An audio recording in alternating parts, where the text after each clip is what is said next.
Hello everyone, मैं हूं विनोद पारिक। हमारे चैनल में आप सभी का फिर से स्वागत है।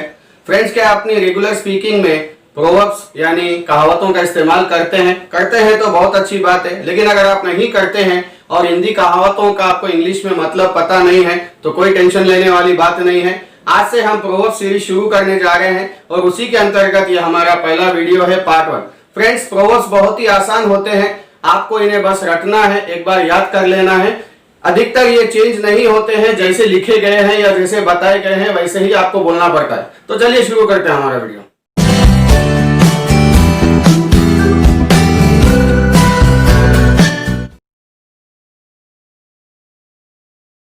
तो फ्रेंड्स, हमारा पहला प्रोवर्ब है an empty vessel makes much noise और an empty vessel sounds much.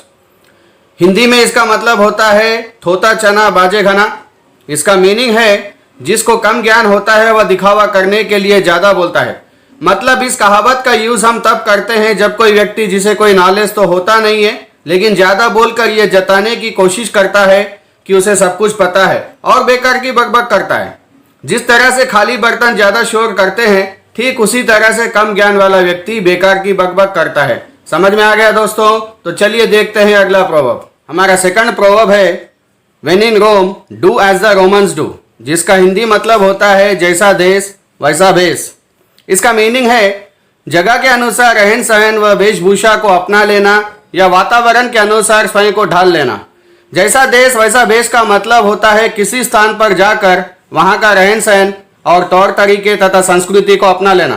Friends, कोई भी व्यक्ति अकेला अपने आप अलग तरीके से नहीं रह सकता है। उसे सामाजिक होने के लिए समाज के नियम और कानून आदि को अपनाना पड़ता है। सरल भाषा में कहा जाए तो किसी भी वातावरण के अनुसार अपने आप को ढाल लेना ही इस कहावत का मतलब होता है। ओके फ्रेंड्स, चलिए देखते हैं अगला प्रोवर्ब। फ्रेंड्स, हमारा नेक्स्ट प्रोवर्ब है बार्किंग डॉग्स सेल्डम बाइट। इसके दो मतलब होते हैं हिंदी में, भौंकने वाले कुत्ते काटते नहीं या जो गरजते हैं वो बरसते नहीं। इसका मीनिंग है जो अधिक ज्यादा बोलते या डराते हैं वे कुछ करते नहीं हैं। इस कहावत का प्रयोग हम तब कर सकते हैं जब कोई आपको बार बार किसी चीज के लिए डरा रहा हो लेकिन कुछ कर नहीं रहा। समझ आ गया फ्रेंड्स? तो चलिए बढ़ते हैं अगले प्रोवर्ब की ओर। फ्रेंड्स, हमारा अगला प्रोवर्ब है all is well that ends well, जिसका हिंदी मतलब होता है अंत भला तो सब भला। इसके मीनिंग है आखिर में जो होता है वही मायने रखता है।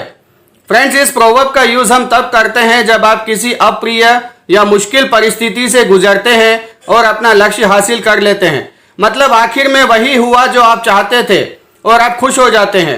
तो आप कहते हैं कि अंत भला तो सब भला, यानी all is well that ends well. Movies में सुना होगा आपने कई बार हैप्पी एंडिंग। ओके फ्रेंड्स, चलिए देखते हैं नेक्स्ट प्रोवर्ब। हमारा अगला प्रोवर्ब है a burned child dreads the fire और वंस बीटन ट्वाइस शाई।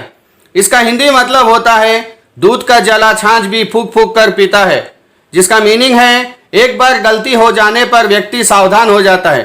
फ्रेंड्स, इस कहावत का यूज हम तब करते हैं जब कोई किसी बुरे एक्सपीरियंस या तकलीफ से गुजरता है, तब वह दोबारा उस जैसी सिचुएशन को अवॉइड करता है या उससे सावधान हो जाता है। मान लीजिए आपको किसी ने धोखा दिया तो आप उस व्यक्ति से सावधान रहेंगे ताकि आप फिर से धोखा ना खाए। ओके फ्रेंड्स, तो चलिए बढ़ते हैं नेक्स्ट प्रोवर्ब की ओर। Our next proverb is a bad workman blames his tools, जिसका हिंदी मतलब होता है नाच ना जाने आंगन टेढ़ा।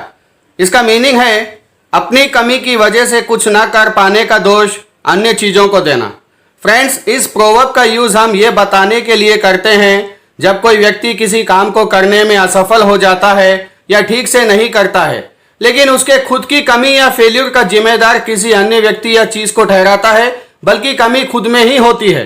तब हम कहते हैं कि नाच न जाने आंगन टेढ़ा means a bad workman blames his tools for his failure. Okay friends, let's move on to the next proverb. हमारा अगला प्रोवर्ब है कास्ट पर्ल्स बिफोर स्वाइन, जिसका हिंदी मतलब होता है भैंस के आगे बीन बजाना। इसका मीनिंग है बेकार का प्रयास या कोशिश करना या नासमझ इंसान को समझाना। दोस्तों, इस प्रोवर्ब का यूज हम उस सिचुएशन में करते हैं जब आप कोई ऐसा प्रयास या कोशिश करते हैं जिसका कोई रिजल्ट नहीं निकलने वाला, या ऐसे व्यक्ति को समझाने में टाइम वेस्ट करना जिसे उसकी समझ ना हो और उसको वह व्यक्ति कोई वैल्यू ना देता हो या उस बात की कद्र ना करता हो। मतलब आप भैंस के आगे बीन बजाएंगे तो वह क्या करेगी? चुपचाप खड़ी रहेगी।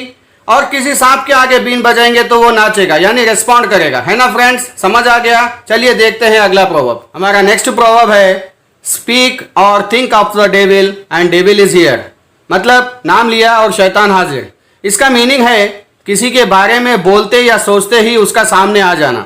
मान लीजिए आप किसी व्यक्ति के बारे में बात कर रहे हैं या सोच रहे हैं और अचानक से वह व्यक्ति वहां सामने आ जाता है, तब हम इस प्रोवर्ब का इस्तेमाल करते हैं और कहते हैं नाम लिया और शैतान हाजिर। Means speak of the devil and he और शी इज हियर। शायद आपने कई बार इसे सुना भी होगा। ओके फ्रेंड्स, तो चलिए देखते हैं अगला प्रोवर्ब। हमारा अगला प्रोवर्ब है टिट फॉर टैट। मतलब जैसे को तैसा। इसका मीनिंग है अच्छे के साथ अच्छा और बुरे के साथ बुरा। इसका यूज हम तब करते हैं जब आपके साथ कोई अच्छा या बुरा करता है और रिटर्न में उसके साथ आप वैसा ही करते हैं। मान लीजिए किसी ने आपकी इंसल्ट कर दी और आपने कभी उसकी इंसल्ट कर दी और कहा जैसे को तैसा। Means A tit for tat. Okay friends, चलिए देखते हैं अगला प्रोवर्ब। हमारा लास्ट और 10th प्रोवर्ब है out of the frying pan into the fire, जिसका हिंदी मीनिंग होता है आसमान से घिरा खजूर में अटका। इसका मतलब है एक परेशानी से निकलते ही दूसरी परेशानी में फंस जाना या एक के बाद एक मुसीबतों का सामना करना। फ्रेंड्स, मान लीजिए आपने एक नौकरी छोड़ दी क्योंकि उसमें बहुत ज़्यादा स्ट्रेस था, लेकिन हुआ यूं कि आपकी जो नई नौकरी है उसमें तो पहली वाली से भी ज़्यादा स्ट्रेस और वर्कलोड है और वहाँ के लोग भी आपके अनुकूल नहीं है। तो इस सिचुएशन में आप कहेंगे आसमान से गिरा खजूर में अटका। Means out of the frying pan into the fire. Okay friends, तो फ्रेंड्स आई होप कि आपको ये प्रोवर्ब्स और इनके मीनिंग ठीक से समझ में आ गए होंगे। फ्रेंड्स, आपको इन सबको रेगुलर प्रैक्टिस में यूज़ करते रहना होगा ताकि आपको ये सब ठीक से याद हो जाएं। अगर आपको ये वीडियो पसंद आई है तो इसे ज़रूर लाइक करें और मेरे चैनल को ज़रूर सब्सक्राइब करें ताकि आगे आने वाली हर वीडियो की नोटिफिकेशन आपको मिल जाए। मिलते हैं अगली वीडियो में। Until then, do take care of yourself and be happy. Thank you friends.